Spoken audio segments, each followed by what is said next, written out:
जय श्री हरि। ओम नमो भगवते वासुदेवाय। आप सभी भक्तों पर लक्ष्मी नारायण की कृपा सदा सर्वदा बनी रहे। भगवान आप सभी की मनोकामना को पूर्ण करे।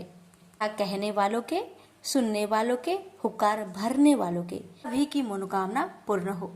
प्यारे भक्तों, आज आप सभी श्रवण करेंगे भाद्रपद मास के कृष्ण पक्ष में पड़ने वाली अजा एकादशी की व्रत कथा।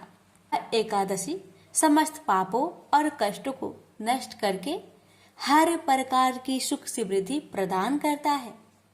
भाद्रपद मास के कृष्ण पक्ष की इस अजा एकादशी का व्रत आज भगवान विष्णु के उपेंद्र स्वरूप की पूजा आराधना की जाती है।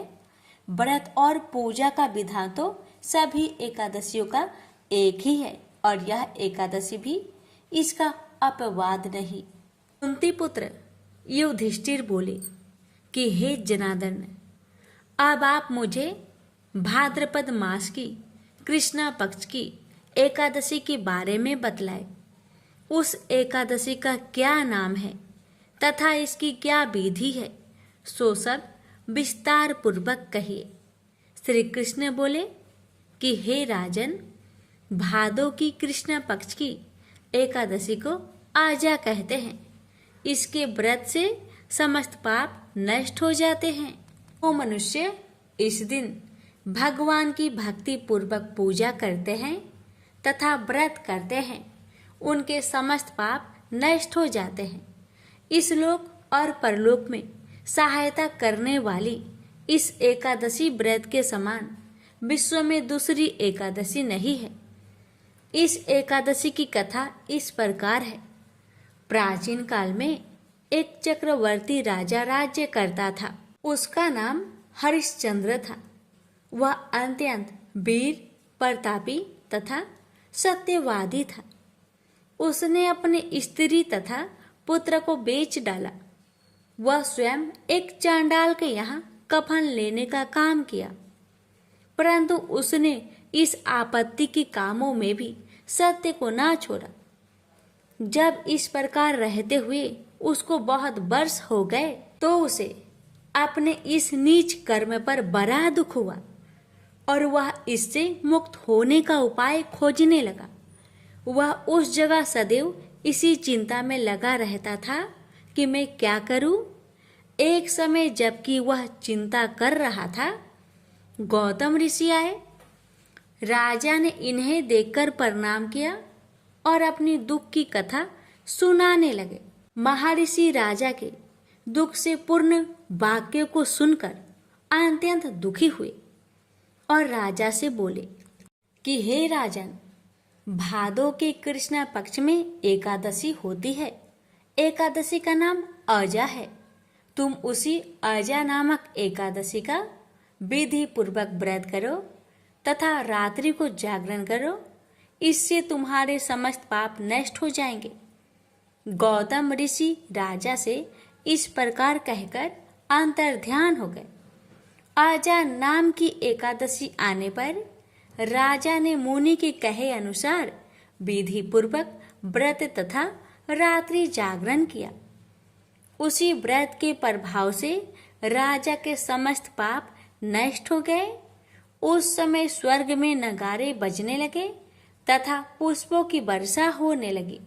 उसने अपने सामने ब्रह्मा, विष्णु, इंद्र, महादेव जी आदि देवताओं को खड़ा पाया।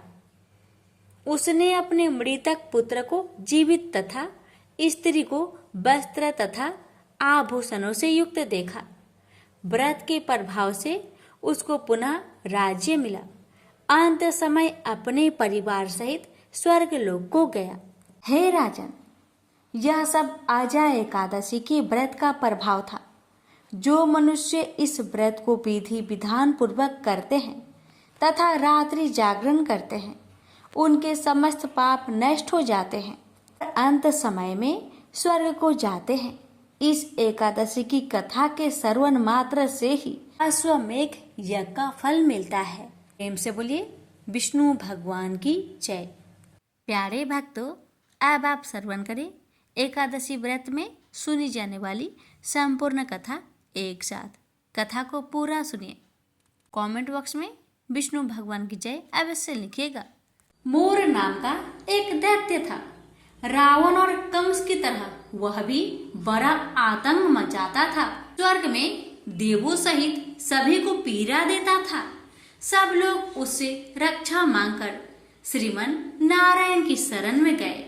भगवान ने कहा, मैं उसे संभलाता हूँ, चिंता मत करो।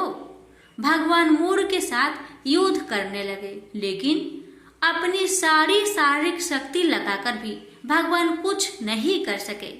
भगवान को युद्ध के मैदान से पलायन करना पड़ा। वे हिमालय की एक गुफा में छिप गए। मोर भी उनका पीछा करते हुए वहां पहुंच गया। भगवान ने ध्यान करना शुरू किया और उनके मन से एक शक्ति उत्पन्न की, उनकी मानसिक शक्ति। इस शक्ति ने बाहर आकर मोर को अपनी तलवार से मार डाला। हम जानते हैं कि शरीर में 10 इंद्रियां हैं, 5 जितेंद्रिया और 5 कर्मेंद्रिया। 11वीं इंद्रिया है मन। संस्कृत में एकादशी का अर्थ है 11।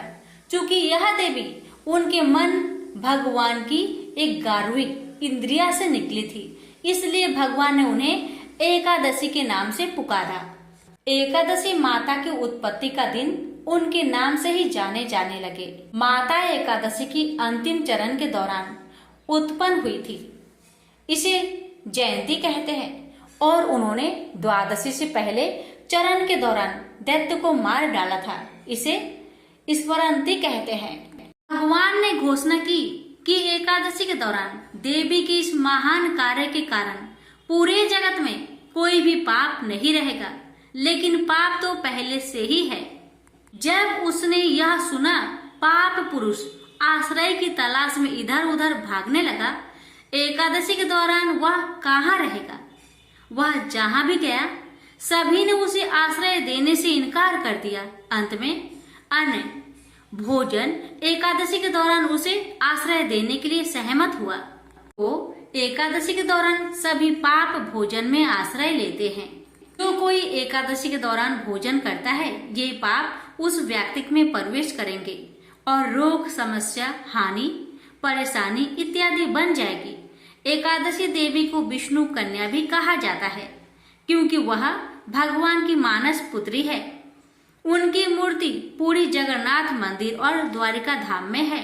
भगवान के धर्म की रक्षा के लिए जितने भी अवतार हैं, वे सभी एकादशी के दिन हुए हैं, इसलिए यह इतना पवित्र दिन है। प्रेम से बोलिए लक्ष्मी नारायण की जय, एकादशी माता की जय। राजा अमरीश भगवान श्री हरि के परम भक्त थे। वे पृथ्वी के 7 द्वीप, अचल संपत्ति और अतुल ऐश्वर्य के शासक होने पर भी इन्हें सबने तुल्य समझते थे, क्योंकि वे जानते थे कि जिस धन वैभव के लोभ में पड़कर मनुष्य घोर नरक में जाता है, वह केवल 4 दिन की चांदनी है। राजा अमरीश का भगवान श्री कृष्ण में और उनके प्रेमी साधुओं में परम प्रेम था।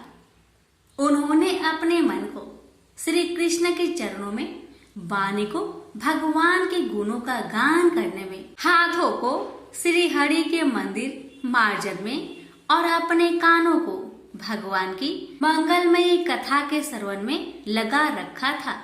उन्होंने अपने नेत्रों को श्री हरि के विग्रह व मंदिरों के दर्शन में, नासिका को उनके चरण कमलों पर चढ़ी श्रीमती तुलसी की दिव्य गंध में और जीवा को भगवान के प्रति अर्पित नैवेद्य प्रसाद में संलग्न कर दिया था।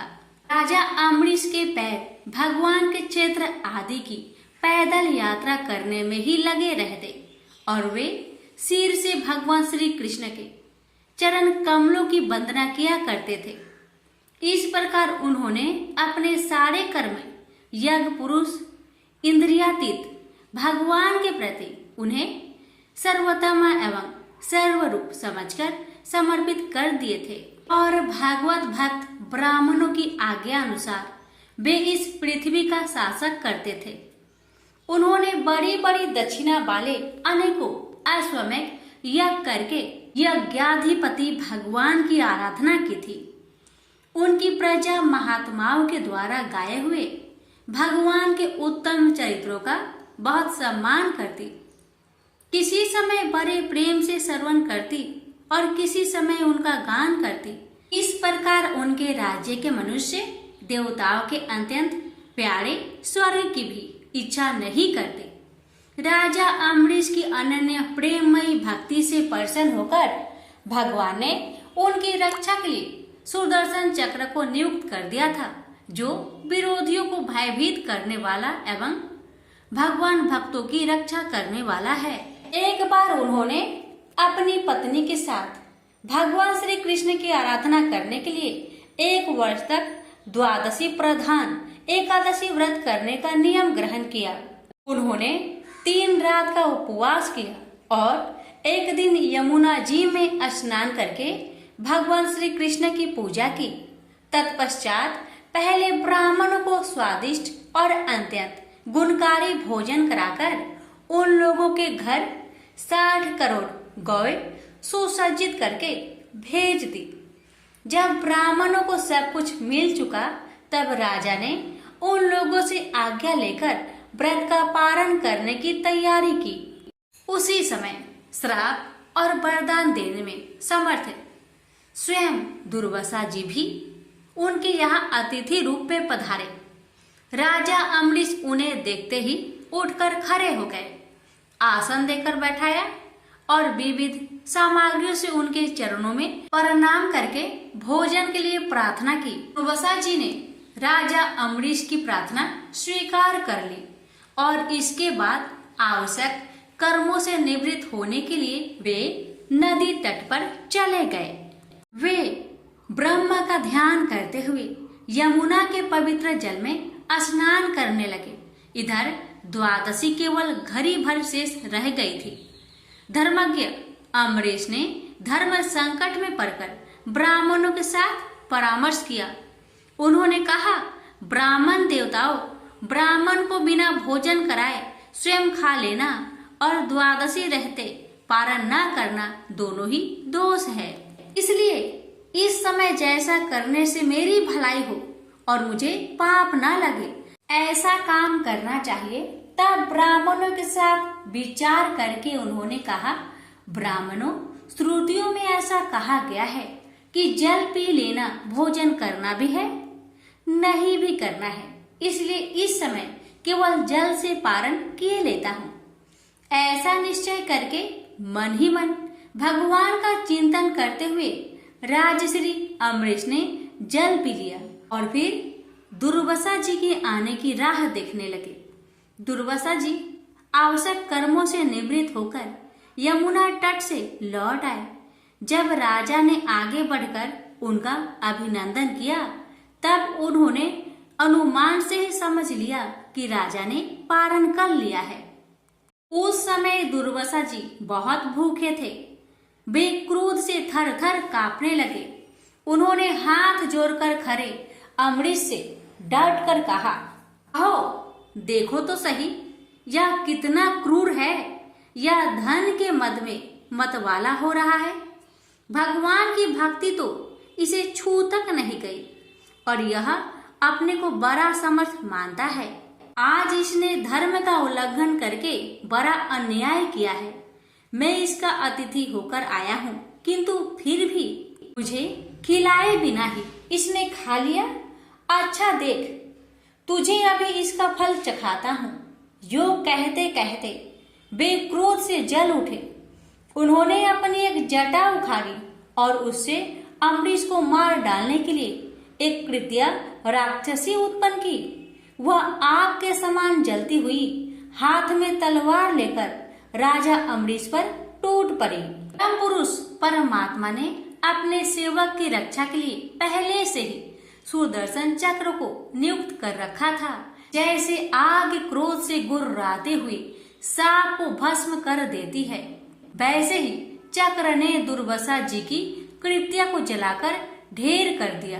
जब दुर्वासा जी ने देखा कि मेरी बनाई हुई कृत्या तो जल रही है और चक्र मेरी ओर आ रहा है, तब वे भयभीत हो अपने प्राण बचाने के लिए जी छोड़कर एकाएक भाग निकले।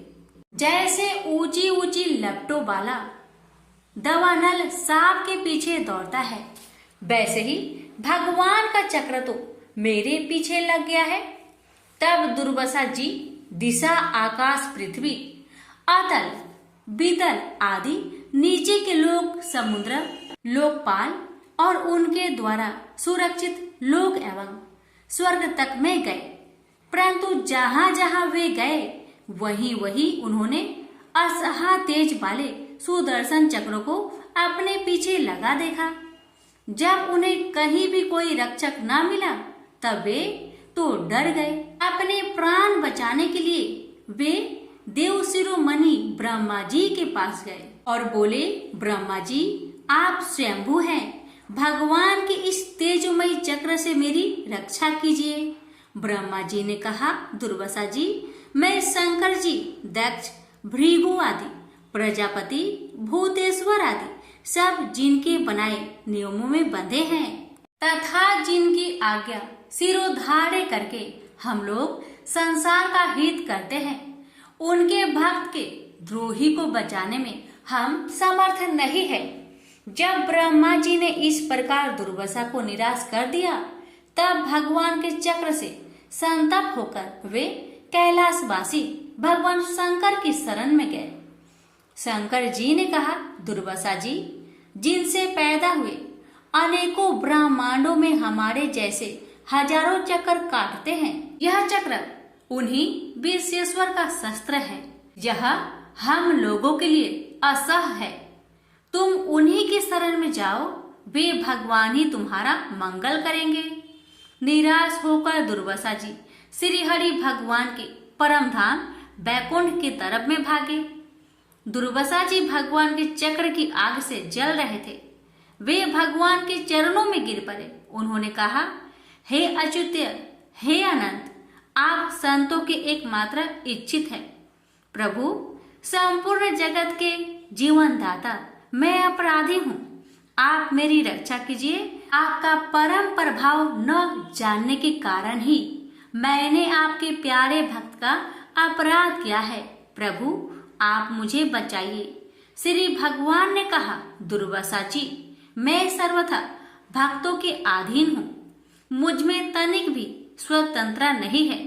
जो भक्त स्त्री, पुत्र, गृह, गुरुजन, प्राण, धन, इहलोक और परलोक सबको छोड़कर केवल मेरी शरण में आ गए हैं, उन्हें छोड़ने का संकल्प भी मैं कैसे कर सकता हूँ। इसमें संदेह नहीं कि ब्राह्मणों के लिए तपस्या और विद्या परम कल्याण के साधन है, परंतु यदि ब्राह्मण उद्दंड और अन्यायी हो जाए तो वे ही दोनों उल्टा फल देने लगते हैं। दुर्वासा जी सुनिए, मैं आपको एक उपाय बताता हूँ जिसका अनिष्ट करने से आपको इस विपत्ति में आना पड़ा है। आप उसी के पास जाइए, उनसे क्षमा मांगिए, तब आपको शांति मिलेगी। सुदर्शन चक्र की ज्वाला से जलते हुए दुर्वासा लौटकर राजा अम्बरीश के पास आए और उन्होंने अत्यंत दुखी होकर राजा के पैर पकड़ लिए। दुर्वासा जी की यह चेष्टा देखकर और उनके चरण पकड़ने से लज्जित होकर राजा अम्बरीश भगवान के चक्र की स्तुति करने लगे। अम्बरीश ने कहा, प्रभु सुदर्शन, आप अग्नि स्वरूप है, भगवान के प्यारे हजार दांत वाले चक्र देवा, मैं आपको नमस्कार करता हूँ। समस्त अस्त्र शस्त्रों को नष्ट कर देने वाले एवं पृथ्वी के रक्षक, आप इन ब्राह्मण की रक्षा कीजिए। आप कृपा करके हमारे कुल के भाग्योदय के लिए दुर्वासा जी का कल्याण कीजिए। हमारे ऊपर यह आपका महान अनुग्रह होगा। यदि मैंने कुछ भी दान किया हो या किया हो अथवा अपने धर्म का पालन किया हो, यदि हमारे वंश के लोग ब्राह्मणों को ही अपना आराध्य देव समझते रहे हो तो दुर्वासा जी की जलन मिट जाए। भगवान समस्त गुणों के एकमात्र आश्रय स्थल है। यदि मैंने समस्त प्राणियों की आत्मा के रूप में उन्हें देखा हो और वे मुझ पर प्रसन्न हो तो दुर्वासा जी का हृदय की सारी जलन मिट जाए। जब राजा अम्बरीश ने दुर्वासा जी को सब ओर से जलाने वाले भगवान के सुदर्शन चक्र की इस प्रकार स्तुति की, तब उनका प्रार्थना से चक्र शांत हो गया। जब दुर्वासा चक्र की आग से मुक्त हो गए और उनका चित्त स्वस्थ हो गया, तब वे राजा अम्बरीश को अनेकानेक उत्तम आशीर्वाद देते हुए उनकी प्रशंसा करने लगे। दुर्वासा जी ने कहा, धन्य है, आज मैंने भगवान के प्रेमी भक्त का महत्व देखा। राजन, मैंने आपका अपराध किया, फिर भी आप मेरे लिए मंगल कामना ही कर रहे हैं। महाराज अम्बरीश, आपका हृदय करुणा भाव से परिपूर्ण है। आपने मेरे ऊपर महान अनुग्रह किया। अहो, आपने मेरे अपराध भुलाकर मेरी रक्षा की है। जब से दुर्वासा जी चक्र से जीवन रक्षा के लिए भाग रहे थे, तब से राजा अम्बरीश ने भोजन नहीं किया था। वे दुर्वासा जी के लौटने की राह देख रहे थे। अब उन्होंने दुर्वासा जी के चरण पकड़ लिए और उन्हें प्रसन्न करके विधि पूर्वक भोजन कराया। दुर्वासा जी ने बहुत ही संतुष्ट होकर राजा अम्बरीश के गुणों की प्रशंसा की और उनके बाद उनसे अनुमति लेकर आकाश मार्ग से प्रस्थान किया। जब सुदर्शन चक्र से भयभीत होकर दुर्वासा जी भाग रहे थे, तब से लेकर उनके लौटने तक 1 वर्ष का समय बीत गया था। इतने दिनों तक राजा अम्बरीश उनके दर्शन की आकांक्षा से केवल जल पीकर रहे। दुर्वासा जी के जाने के बाद उनके भोजन से बचे हुए अत्यंत पवित्र अन्न को राजा ने सपरिवार ग्रहण किया। कुछ वर्ष बीतने पर राजा अम्बरीश ने अपने ही समान भक्त पुत्र पर राज्य का भार छोड़ दिया और स्वयं वन में चले गए। वहां वे बड़ी धीरता के साथ आत्म स्वरूप भगवान में अपना मन लगाकर गुणों के प्रवाह रूपी संसार से मुक्त हो गए। प्रेम से बोलिए लक्ष्मी नारायण की जय। बहुत समय पहले की बात है। एक गांव में एक ननद भाभी रहा करती थी। ननद अभी कंवारी थी। उस परिवार में ननद, भाभी और भाई, इन तीनों के अलावा और कोई भी नहीं रहता था। भाभी तो कभी कोई पूजा पाठ करती ही नहीं थी और ननद हर रोज तुलसी माता की पूजा किया करती थी, उनकी बड़ी सेवा करती थी। बिना तुलसी पूजन के ननद कभी भोजन नहीं करती थी। ननद का पूजा पाठ देख के भाभी को बहुत क्रोध आता था। कभी कभी भाभी तो अपनी ननद से ऐसे भी कह देती थी कि जब तुम्हारा विवाह होगा ना, तो मैं तुम्हें और बराती को तुलसी ही खाने दूंगी और दहेज में यही दूंगी। इसी तरह समय निकलने लगा, दिन बीतने लगी। अब तो ननद भी बड़ी हो गई थी। भाई ने अपने बहन के लिए एक अच्छा घर और बर ढूंढा। अब तो बहन की शादी पक्की हो गई। बहन की शादी वाले दिन भाभी ने क्या किया, बारातियों के सामने तुलसी का गमला फोड़कर रख दिया। लेकिन ननद की सच्ची भक्ति और श्रद्धा से तुलसी माता बहुत प्रसन्न थी। इसी कारण से तुलसी माता की कृपा से तुलसी का गमला स्वादिष्ट व्यंजन में बदल गया। ये चमत्कार देखकर भाभी बहुत आश्चर्यचकित हो गई। लेकिन फिर भी उसका आदत नहीं गया। उसने फिर क्या किया, अपने ननद को गहने के बदले में तुलसी की मंजरी पहना दी। लेकिन तुलसी माता की कृपा से वह मंजरी भी सोने के आभूषण में बदल गए। ये देखकर भी भाभी बहुत हैरान हुई, मगर फिर भी अपनी करतूत करनी न बंद किया। उसने फिर वस्त्रों के स्थान पर तुलसी का जनेऊ रख दिया। लेकिन तुलसी माता की कृपा से वह तुलसी का जनेऊ रेशमी और सुंदर वस्त्र में बदल गया। ननद की भाभी बहुत पापिन थी, इसलिए तुलसी माता की महिमा को न जान सकी। भाई ने अपने बहन को बड़े प्यार और आदर के साथ विदा किया। बहन ससुराल में गई। ससुराल वाले उसके दहेज आदि के बारे में बहुत बड़ाई करने लगे। जब ये बात भाभी को मालूम हुई तो उसे बड़ा आश्चर्य हुआ और तुलसी जी की पूजा का महत्व उसको समझ में आ गया। भाभी की एक लड़की थी। अब भाभी सोचने लगी, क्यों ना मैं भी अपनी बेटी को तुलसी माता की पूजा करने को कहूँ। अब तो भाभी अपनी लड़की से कहने लगी कि तू भी तुलसी माता की सेवा कर, तुझे भी बुआ की तरह फल मिलेगा। पर लड़की अपनी माँ के जैसी ही थी, उसे तुलसी की सेवा में मन नहीं लगता था। भाभी की लड़की हर रोज सुबह स्नान करके ऊपर के मन से अपनी माँ की बात रखने के लिए तुलसी माता की पूजा कर लिया करती थी, मगर मन उसका पूजा में कभी नहीं लगा। इसी तरह समय बीतते गया। इस बार भाभी ने खुद अच्छा घर और वर देखकर अपनी बेटी का विवाह तय किया। और जब विवाह का समय आया तो भाभी ने सोचा, जैसा व्यवहार मैंने अपनी ननद के साथ किया वैसा ही व्यवहार मैं अपनी बेटी के साथ करूंगी, क्योंकि मैंने जो ननद के साथ व्यवहार किया उसी व्यवहार के कारण ननद को इतनी इज्जत मिली थी। क्यों ना मैं भी अपनी लड़की के साथ वैसा ही व्यवहार करूं। अब जैसे ही बाराती वाले आए, भाभी ने तुलसी जी का गमला को फोड़कर बाराती के सामने रख दिया, परंतु इस बार मिट्टी मिट्टी ही रही। मंजरी व पत्ते भी अपने पूर्व रूप में ही रहे तथा जनेऊ भी जनेऊ ही रहा। सभी बाराती भाभी की बुराई करने लगे। ससुराल में भी लड़की की और उसकी माँ की बहुत बुराई हो रही थी। भाभी को अपनी ननद से बहुत जलन होता था। इस कारण भाभी अपनी ननद को बहुत कम ही घर पर बुलाया करती थी। पर भाई अपने बहन को बहुत मानता था। भाई ने एक दिन सोचा, बहन की शादी किए हुए बहुत साल हो गए, क्यों ना मैं अपने बहन से मिलकर आऊं, उसके ससुराल जाऊं। अब भाई ने अपनी इच्छा अपनी पत्नी को बताया। पत्नी से कहा, कुछ सौगात ले जाने के लिए कुछ दो, बहन का घर जाऊंगा, खाली हाथ कैसे जाऊं, कुछ हो तो मुझे दो। भाभी ने क्या किया, गुस्से से जुआर एक थैले में भरकर कहा, लो इसी को लो और अपनी बहन के घर ले जाओ, मेरे पास और कुछ नहीं है, यही है, इसी को ले जाओ।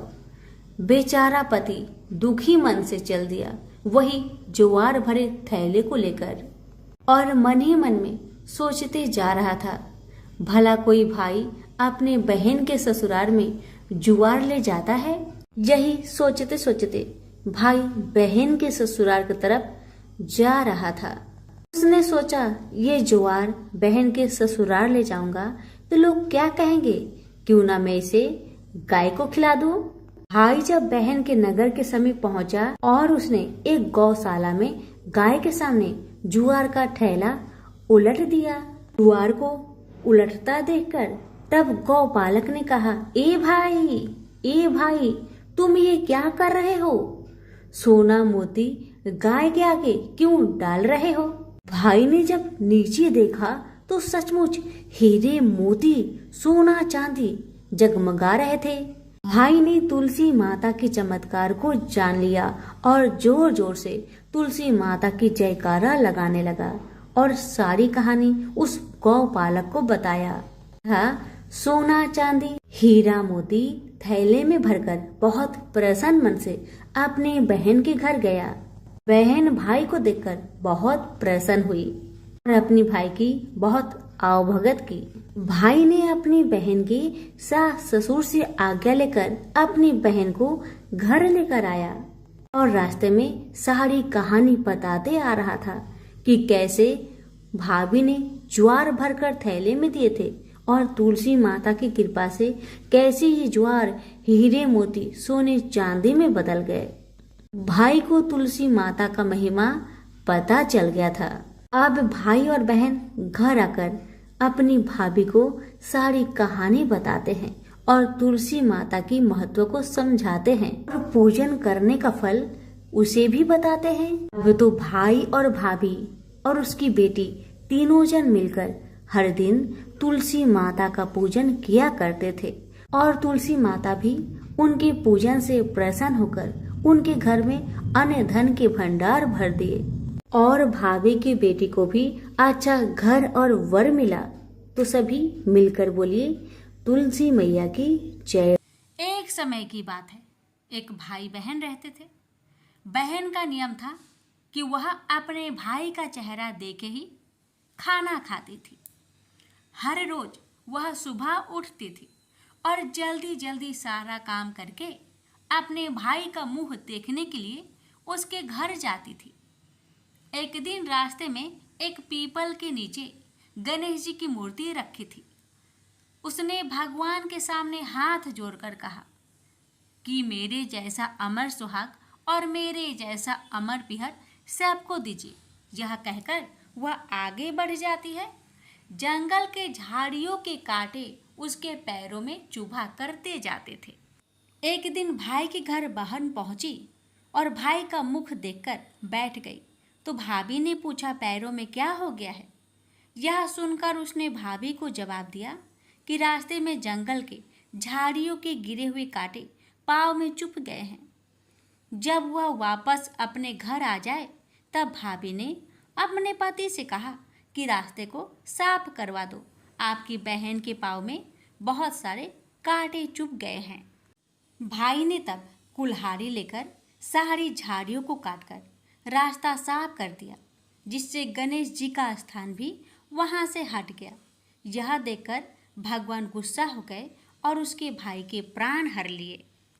लोग अंतिम संस्कार के लिए जब भाई को ले जा रहे थे तब उसकी भाभी रोते हुए लोगों से कही, थोड़ी देर रुक जाओ, उसकी बहन आने वाली है, वह अपने भाई का मुख देखे बिना नहीं रह सकती, उसका यह नियम है।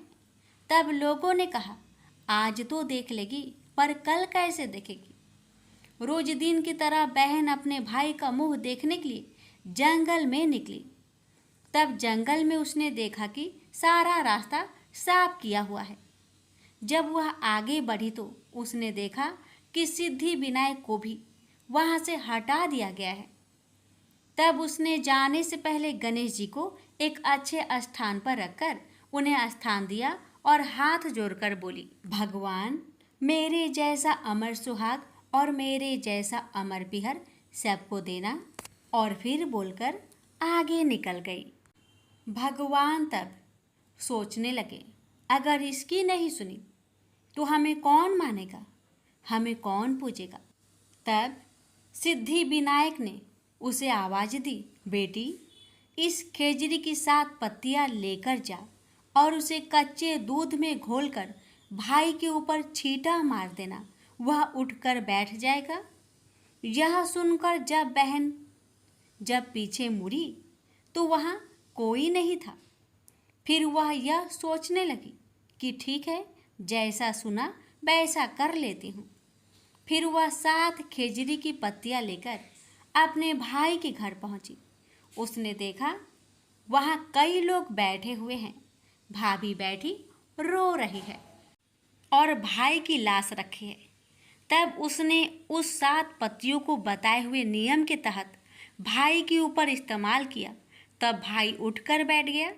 भाई बोला बहन से, बोला मुझे बहुत ही गहरी नींद आ गई थी। तब बहन बोली, यह नींद किसी दुश्मन को भी ना आए, और उसने सारी बात अपने भाई को बता दी। तो मान्यता के अनुसार ये है गणेश जी की चमत्कारी कथा। प्रेम से बोलिए गणेश भगवान जी की जय हो।